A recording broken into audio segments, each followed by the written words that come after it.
Alright everyone, welcome back. So, with the promise of me saying once I got my Winnipeg Jets jersey and completed my collection, I would make a video on the Jets. So here it is. The Winnipeg Jets currently are playing very well. And they're actually exceeding expectations and are doing a lot better than people thought they were going to be. Many people thought that this was kind of going to be their last year of being contenders. Now it looks like, following the Dubois trade, following some other moves, they might have a brighter future ahead. More than we think. So, currently, they are 41-19-5 for 87 points. They are 7th in the NHL. So, let's start off with that. They have some good numbers. They've been playing pretty well recently. They win a lot of games, a lot of close games, a lot of low-scoring games, in fact.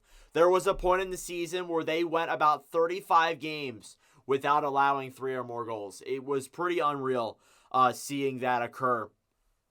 That's something you don't see very often.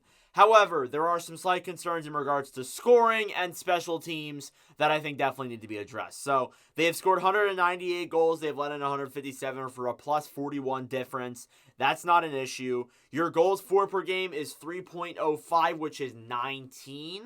And then your goals against per game is a 2.40, which is second in the NHL. So, 19th in goals for and second in goals against, when you look at those numbers. So, goals against is all Connor Hellebuyck. Hellebuyck, it shows that he's one of the best goalies in the league, and that's why a lot of their games are low scoring. However, they have guys who can score, but it seems like the scoring is a little bit lower than usual. They're still scoring at like the right amount to win games, but I feel like a lot of it might be that they're relying on their goalie to win them the majority of the games here. Now, their special teams are strange. When you look at the special teams numbers, you would think for a team that's doing this well, they would have some pretty good power play numbers and even some good penalty kill numbers. They're below average. They're 24th in power play percentage with an 18.1 power play, and they're 23rd in penalty kill percentage with a 77.3%. Now, it's a little bit surprising, but then again, Kyle Connor, one of their best scorers, was out for the majority of, it's been out for a large chunk of this season. So it makes a lot of sense there that the power play isn't as great as it used to be, but the PK is a little bit surprising that it's not that good. So it's a little bit shocking there. But obviously, those are numbers that we may look at in the playoffs, and, that might be the deciding factor possibly. Teams with struggling power plays usually don't bond well in the playoffs, and teams with bad penalty kills don't bond well in the playoffs. And just penalty kill isn't that bad. It's just below average. But still, I think this team's regardless a really good team outside of those numbers. I think there's factors that play into, Kyle Connor being out is why the power play isn't all too great. And then, some lack of depth scoring is, I guess why the penalty kill is not great. There's definitely arguments you can make for both sides. But definitely those are numbers you want to improve, I guess. You look at your leading scorers. You got Mark Scheifele leading the way with 58 games played, 19 goals, 38 assists, 57 points. There was an expectation that Pierre-Luc Dubois, Mark Scheifele, and Connor Hellebuyck were all going to get traded at the offseason or at this trade deadline. That was the expectation. That was what people looked at was what was going to happen. But obviously, that never ended up happening. The team obviously held on to those players, signed them to contracts, and now they're staying with this team for the foreseeable future. But Scheifele's been good.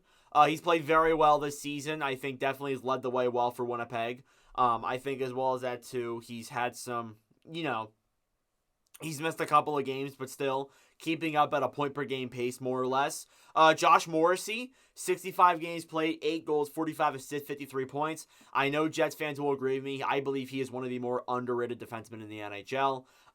He's gotten more recognition recently, but definitely is a player that is often forgot about with the Winnipeg Jets. He's one of the more underrated guys, I'd say. And that blue line, too. I had some concerns a little bit about it, but with the acquisition of Colin Miller and some other moves that they made, I like the defense now. I think that I don't think it's a awesome defense. Like it's not the best defense in their division, but it's definitely a suitable defense that can definitely get you through playoffs. It's got guys who will block shots and lay their body on the line. It's definitely got those right kind of defenders. So Morrissey's kind of leading the way for that with some offense there.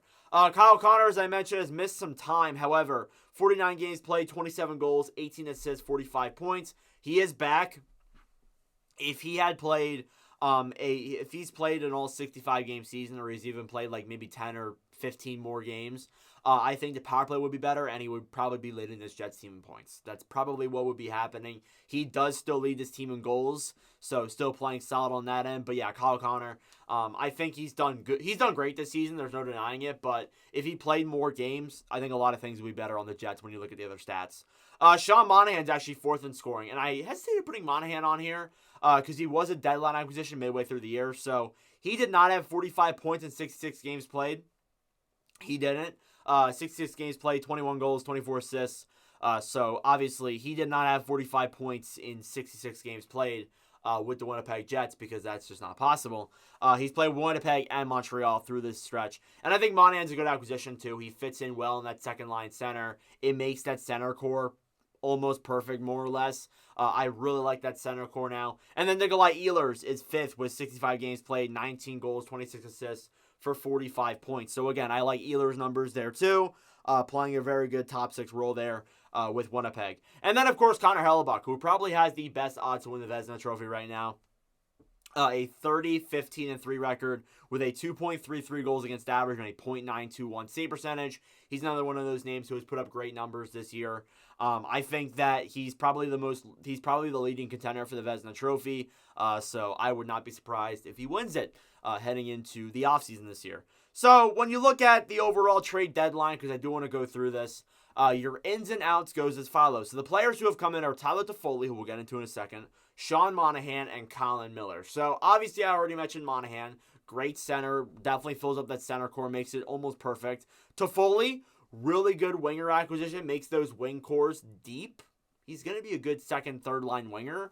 And a guy who you could look at in the future and say he provided some really good secondary scoring for this Jets team. So I'm liking Kyle Connor there as a realistic option. Or Tyler Toffoli, as a realistic option. And then Colin Miller, too. I think a good depth defenseman, probably going to fit in your third pairing. It works out. They didn't give up a whole lot for him. So it makes a lot of sense to acquire a guy like him. So yeah, I like that overall for the Jets, too. Your outs, the things that they traded away, were a 2024 first, a 2024 third, a 2025 second, a 2026 fourth, and a conditional 2027 third round pick. So I would say acquiring three pretty good players, pretty impact players for this roster for virtually 4, maybe 5 draft picks is a pretty good margin. I know a first round pick is in there too, and a second in 2025, but still, I think those are good enough draft choices, and I think they made the right choices for players. So I think it's definitely going to work out for them in the long term. So when you're looking at their schedule heading into the last half of the season here, they are 14th in hardest strengths of schedules per tankathon. So definitely they got some opponents that are easy. They got some opponents that are difficult. It's really kind of a balance of both because they're dead in the middle there. They have 17 games left. So not including their game against Anaheim, they play the Rangers once, the Canucks once, the Avalanche once, the Stars once, the Oilers once, and the Predators once. So a lot of teams there that are in their own division or in their own conference. So if this team wants to win the West or even the Central Division, they're going to need to beat those teams for sure.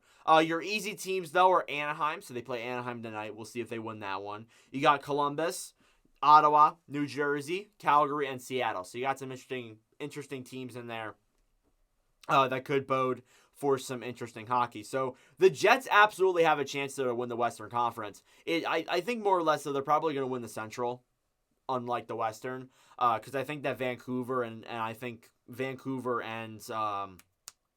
the other teams may get ahead of them there, but it depends. Your possible playoff opponents, though, are very interesting. So if this Jets team does win the Western Conference, they would play Vegas as of right now.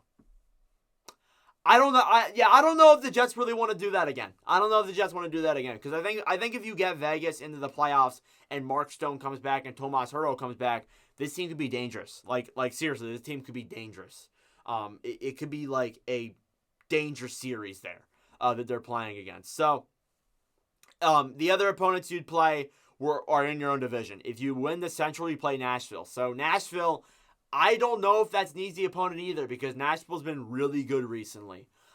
They've also beat Winnipeg at home a couple of times. So definitely that is something there too. You play Dallas if you finish second or third. That's possible there if they don't win the division. Or you play Colorado. So either way, out of these four, there's no easy matchup here for the Jets. There's no easy matchup. One of these is going to be very difficult for them. So definitely, I am really intrigued to see what the Jets are going to do. But regardless, let me know your thoughts in the comment section down below. I don't think they win the West, but there's obviously a good chance they do. So let me know your thoughts in the comment section down below if you guys think they will. Thank you all for watching. If you enjoyed, make sure to like and subscribe down below. I really appreciate it. We are trying to get to 3,000 subscribers by the end of the Stanley Cup playoffs. So I would really appreciate a sub if you're a new Winnipeg Jets fan viewing my videos. But regardless, thank you all very much for watching, and I'll see you guys in the next video. Adios.